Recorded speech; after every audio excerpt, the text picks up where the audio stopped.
Hey team, Claire here from My Mortgage, and today I want to answer a question that we get quite a lot, which is how can I improve my serviceability and therefore borrow more money? Well, there's quite a few ways that we can do this, so I'm just going to talk you through a few of the simple ways that we look at to help give you some advice around your next steps. So the first one is deposit.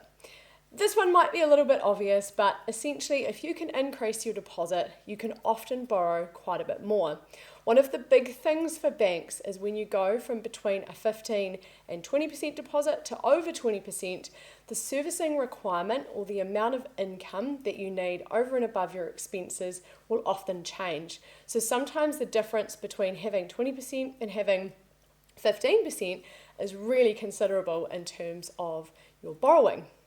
The second thing is income. Again, somewhat obvious, but a couple of small things that make quite a big difference that a lot of people maybe don't know.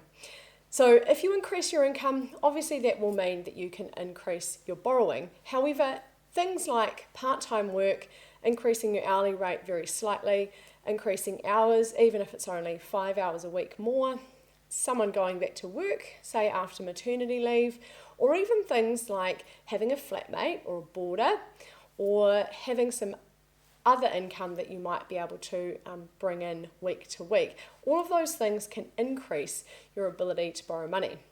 Thirdly is debt. So often we talk a lot about paying off things like credit cards, car loans, and those can all increase your ability to borrow money. So if you've got a loan repayment of a few $100s a fortnight and you repay that, it might only be a car loan of $3,000 or $4,000, sometimes you could borrow another 50k, and that can make a huge difference to what you can then afford to buy. So these are some of the ways that we look at your situation. We give you some advice based on what actions that you might be able to take in order to get closer to your goals. So if you want to talk to us a little bit more about this, get in touch with us at mymortgage.co.nz/contact, or you can email us. My email is claire@mymortgage.co.nz, and we can talk you through what's right for you. Talk soon.